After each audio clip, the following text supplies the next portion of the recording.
did respond to the scene that is associated with the white supremacist. 902 and new this morning only. It is now 902 and new this morning only. Action News was there as protesters associated with the white supremacist group Patriot Front marched through the heart of Philadelphia.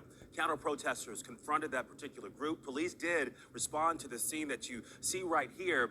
That march coming ahead of today's visit by First Lady Jill Biden, and her security is heightened for the 4th of July. Action News reporter Becca Hendrickson is live on Independence Mall with an update on the commotion in the city of Philadelphia. Becca, what are you learning about this?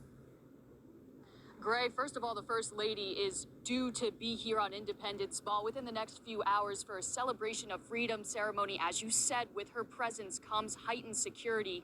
Homeland Security had issued a warning this week about the threat of violent extremists exploiting the return of large gatherings. Now, while they remained nonviolent last night, a group of white supremacists were here in Philadelphia. They marched through the city on the eve of the First Lady's visit.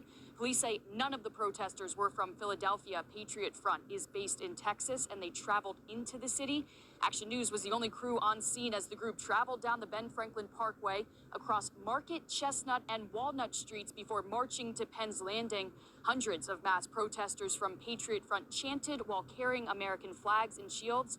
At Penn's Landing, several onlookers began yelling at the protesters and banging on trucks as the group loaded into the vehicles and drove off. Police say some of those angry onlookers actually scared off the white supremacists. They started engaging with citizens of Philadelphia who were none too happy about some of the things they were saying. Apparently these males felt threatened, and at one point somebody in their crowd threw a type of what we believe is a smoke bomb to cover their retreat, and they literally ran away from the people of Philadelphia. Police later questioned the entire group of protesters after pulling their trucks over for safety reasons along Delaware Avenue. Now, police say no property was destroyed during this commotion last night. We are hoping to learn more about why these white supremacists were in Philadelphia. But again, this was on the eve of the First Lady's visit to the city. Live on Independence Mall, Becca Hendrickson, Channel 6 Action News. Alicia?